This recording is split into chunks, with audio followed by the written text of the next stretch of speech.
Chennai Silks. As recommended by the Commission, I have provided 1.4 lakh crores of rupees to the states for the year 2026-2027 as Finance Commission grants. These include rural and urban local body and disaster management grants. Fiscal consolidation. Government has been delivering on our fiscal commitments consistently without compromising on social needs. To strive towards accepted standards of fiscal management in Budget 25-26, I had indicated that the central government would target reaching a debt-to-GDP ratio of 50 plus or minus 1% by 2030-31.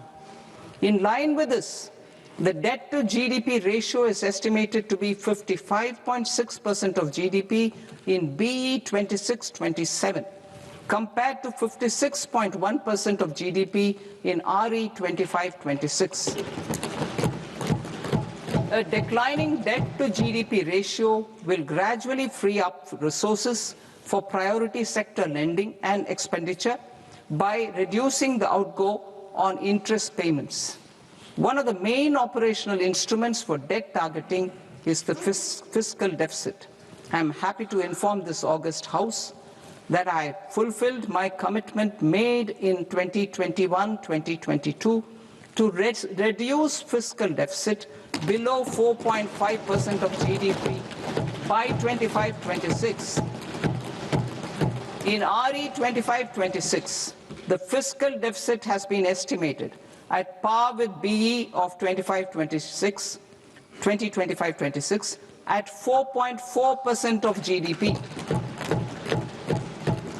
In line with the new fiscal prudence path of debt consolidation, the fiscal deficit in BE 26-27 is estimated to be 4.3% of the GDP.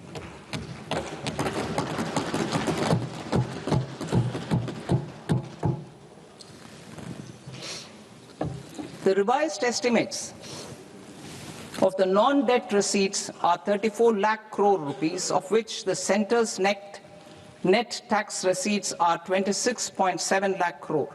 The revised estimate of the total expenditure is 49.6 lakh crore rupees, of which the capital expenditure is about 11 lakh crores. Budget estimates 2026 to 2027. Coming to 26-27, the non-debt receipts and the total expenditure are estimated as 36.5 lakh crore and 53.5 lakh crore respectively. The centre's net tax receipts are estimated at 28.7 lakh crore rupees.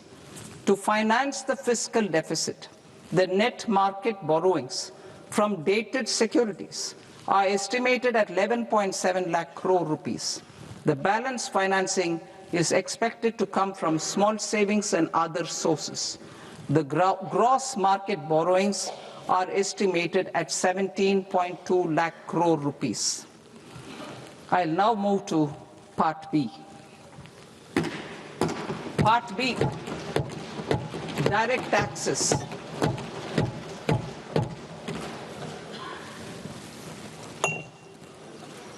Honorable Speaker, sir, I now present my proposals on direct taxes.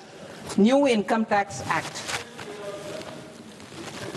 In July 2024, I announced a comprehensive review of the Income Tax Act 1961. This was completed in a record time, and the Income Tax Act 2025 will come into effect from 1st April 2026. The simplified income tax rules and forms will be notified shortly, giving adequate time to taxpayers to acquaint themselves with its requirements. The forms have been redesigned such that ordinary citizens can comply without difficulty. Ease of living. I propose that any interest awarded by the Motor Accident Claims Tribunal to a natural person will be exempt from income tax, and any TDS on this account will be done away with. I propose to reduce TCS rate on the sale of overseas tour program package from the current 5% and 20% to 2% without any stipulation of amount. I propose to reduce TCS rate for pursuing education and for medical purposes under the Liberalized Remittance Scheme, popularly known as LRS, from 5% to 2%. Supply of manpower services is proposed to be specifically brought within the ambit of payment to contractors for the purpose of TDS to avoid ambiguity. Thus, TDS on these services will be at the rate of either 1% or 2% only. I propose a scheme for small taxpayers, wherein a rule-based automated process will enable obtaining a lower or nil deduction certificate instead of filing an application with the assessing officer. For the ease of taxpayer holding securities in multiple companies, I propose to enable depositories to accept Form 15G or Form 15H from the investor and provide it directly to various relevant companies.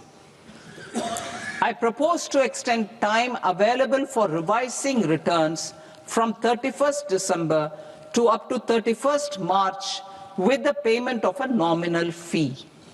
I also propose to stagger the timeline for filing of tax returns. Individuals with ITR 1 and ITR 2 returns will continue to file till 31st July, and non-audit business cases or trusts are proposed to be allowed time till 31st August. TDS on sale of immovable property by a non-resident is proposed to be deducted and deposited through resident buyers and his or her PAN-based challan instead of requiring a TAN, which is a temporary accounting number.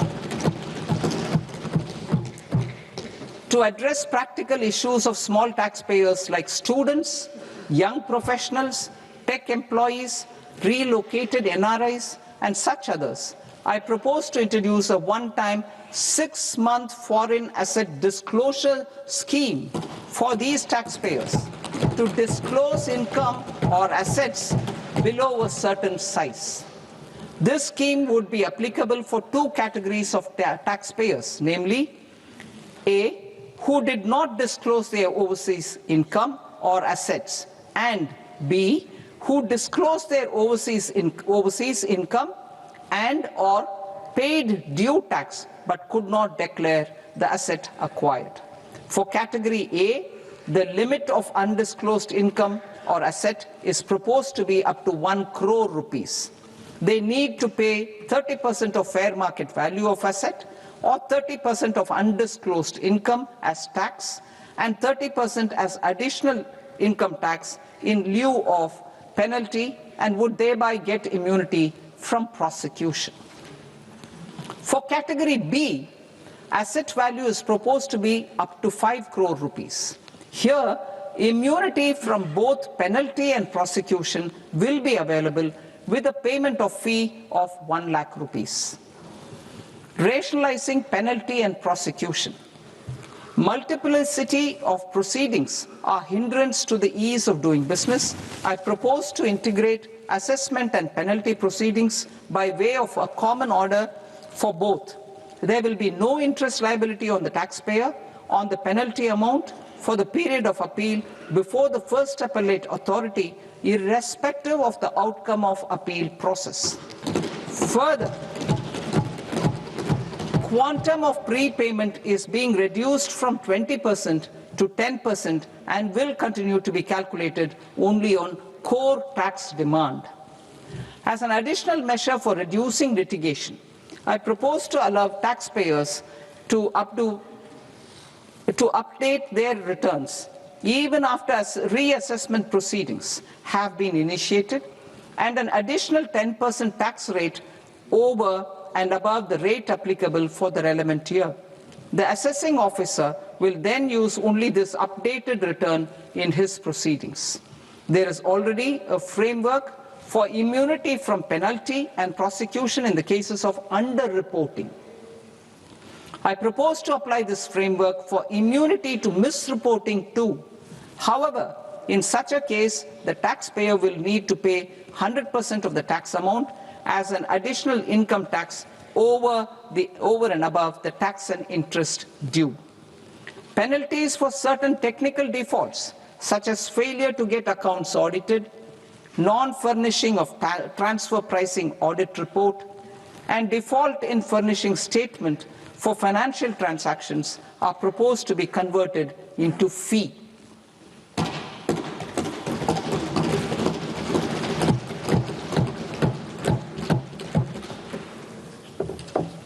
I propose to rationalize prosecution framework under Income Tax Act while maintaining a careful balance for deterrence in some serious offence. Non-production of books of account and documents and requirement of TDS payment where payment is made in kind are being decriminalized. Further, minor offences will attract fine only